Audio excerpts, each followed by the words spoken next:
আমি আমার নিজ জেলায় প্রোগ্রাম করতে গেলাম, সেখানে আমার প্রোগ্রামে কোন জেলা থেকে যারা এসেছে তাদেরকে বিএনপির লোকেরা আওয়ামী লীগ আগে যে কাজটা করতো, যে ঢাকার সমাবেশে কারা এসেছে সেটা চিহ্নিত করে হুমকি দেওয়া, হয়রানি করা, এখন বিএনপির লোকেরা আবার সেটা করছে।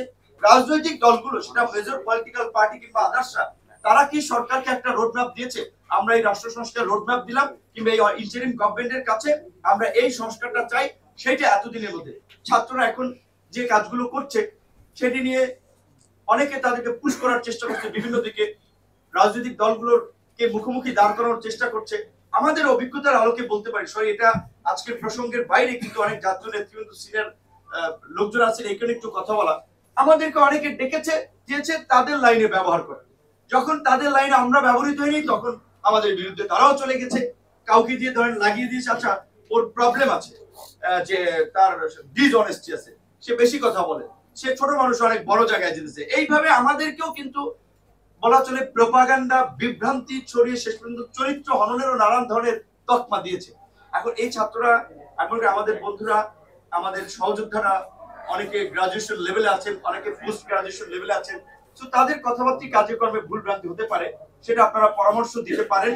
কিন্তু একেবারে তাদেরকেও যদি আপনারা প্রতিপক্ষ ভাবেন তাহলে বোধহয় আপনাদেরও ভুল হবে। এখানে যেহেতু সিনিয়র রাজনীতিবিদ আছেন, আর বিশেষ করে আমরা যারা 42টা দল আমরা আগে আন্দোলন করতে পেরেছি, আজকে কষ্ট নিয়ে কথাগুলো বলতে হচ্ছে। আমি বলবো, আমাকে কেউ পছন্দ করুক আর না করুক, আমার কাজ আমি করে যাবো, আমার বলাটা আমি বলে যাবো। আমি আমার নিজ জেলায় প্রোগ্রাম করতে গেলাম, সেখানে আমার প্রোগ্রামে কোন জেলা থেকে যারা এসেছে তাদেরকে বিএনপির লোকেরা আওয়ামী লীগ আগে যে কাজটা করতো, যে ঢাকার সমাবেশে কারা এসেছে সেটা চিহ্নিত করে হুমকি দেওয়া, হয়রানি করা, এখন বিএনপির লোকেরা আবার সেটা করছে। তাহলে কেন বিএনপির সাথে এই লড়াই করে আমরা এই ফাঁসিবাদ হটালাম, কেন ত্যাগ স্বীকার করলাম, কেন রক্ত দিলাম, কেন জেলে গেলাম? বলছি যে আমরা বিএনপির সাথে দূরত্ব চাই না, আমরা বিএনপির সাথে একসাথে রাষ্ট্র সংস্কার করতে চাই, একসাথে সরকার গঠন করতে চাই, একসাথে জাতীয় সরকার, যেটা বিএনপি ডিক্লারেশন ছিল। কিন্তু বাস্তবতা আপনাদেরকে বললাম, আমি এক্সপেক্ট করেছিলাম খসরু ভাই এখানে আসলে খসরু ভাই কতগুলো শুনুক। আমি মহাসচিবকে জানিয়েছি, সিনিয়র নেতৃবৃন্দকে জানিয়েছি, এটা শুধু আমার জেলায় না, আরো কয়েক জায়গায় আমাদের লোকজন পোস্টার লাগাতে গেছে, ছিঁড়ে ফেলছে, ব্যানার লাগাতেছে, ছিঁড়ে ফেলছে। তাহলে এখনই যদি আমাদের বন্ধুদের এরকমের আপনার 90 ডিগ্রি তাদের কর্মকাণ্ড হয়, তাহলে মানুষ তো নতুন কিছুর দিকে ঝুঁকবেই। কাজে আমাদের চেহারাটা আয়নায় দেখে কর্মকাণ্ডগুলোকে মূল্যায়ন করে আমরা কিভাবে আগামীর বাংলাদেশ একসাথে করতে পারি, মান্না ভাইয়ের মতো নেতা কিংবা আরো এখানে যারাই সুব্রত দা বলেন, জামাল আদার বলেন, তাদের শেষ বয়সেও তারা তো শক্তভাবে এই সংগ্রাম করেছেন। শত চাপ, প্রতিকূলতা, কোনো দিকে তো তারা কখনোই চিন্তা করেন নাই। বিএনপির সাথে আমরা লড়াই করেছি, বিএনপি স্টিয়ারিং এ ছিল, নেতৃত্ব পর্যায়ে তারা ছিল।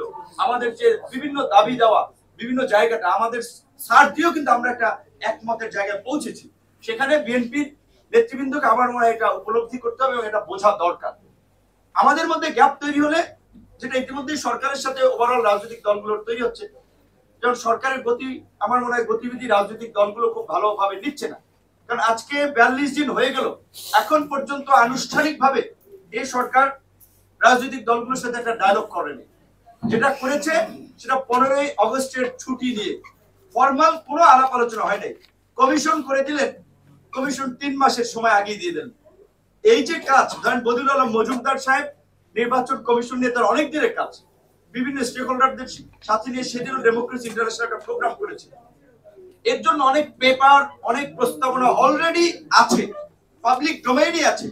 এইটার জন্য 3 মাস সময় লাগে না, এটার জন্য 1 মাস সময়, 15 দিন সময় যথেষ্ট। তারপরেও যদি 3 মাস লাগে সেটা হতে পারে।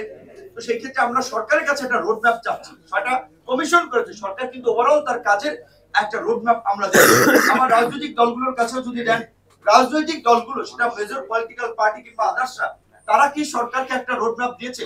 আমরা এই রাষ্ট্র সংস্কার রোডম্যাপ দিলাম কিংবা এই ইন্টারিম গভর্নমেন্টের কাছে আমরা এই সংস্কারটা চাই, সেটা এতদিনের মধ্যে।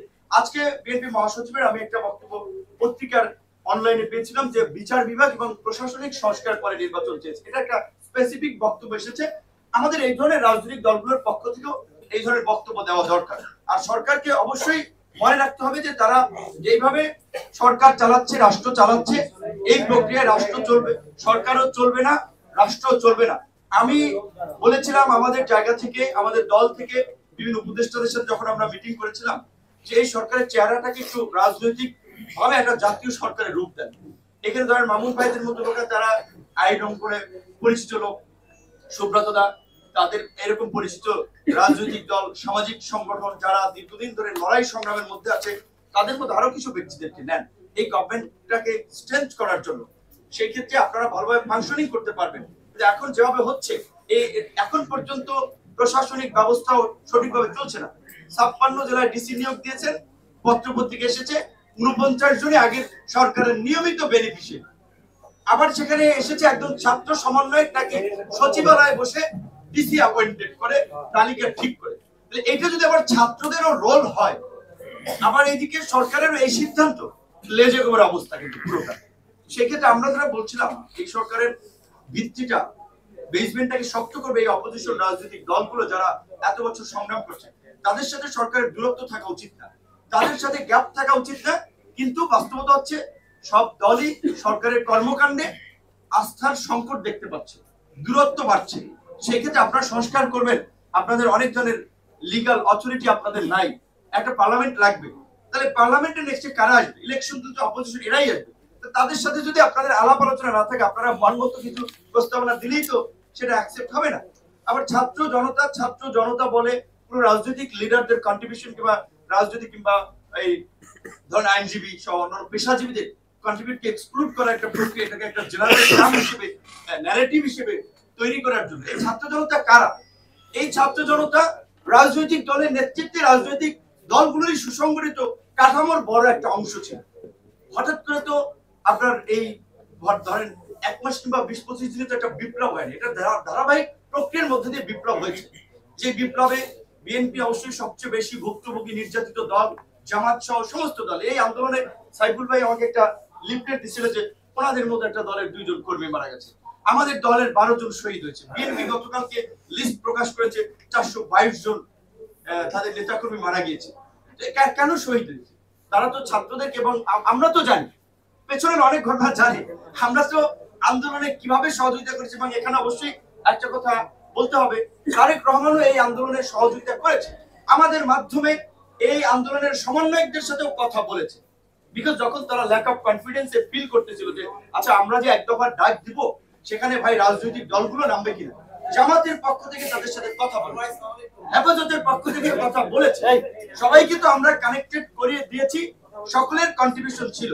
কাজে ওই আওয়ামী লীগের মতো মুক্তিযুদ্ধ এককভাবে আওয়ামী লীগ করেছে, শেখ মুজিবুর রহমানই মুক্তিযুদ্ধের একক নেতা, এইভাবে মানে একটা নতুন ইতিহাস, বিকৃত আংশিক ইতিহাস তৈরি করা বোধহয় কারো ঠিক হবে না। সেটা সাংবাদিক হোক, সেটা ছাত্র নেতৃবৃন্দ হোক, সেটা যে কেউই হোক, এই বিষয়ে আপনারা আশা করি মাথায় রাখবেন। সংবাদ, ফিচার ও অনুষ্ঠানের জন্য ভিজিট করুন সংবাদ প্রকাশের ওয়েবসাইট এবং যুক্ত থাকুন ফেসবুক পেজ ও ইউটিউব চ্যানেলের সঙ্গে।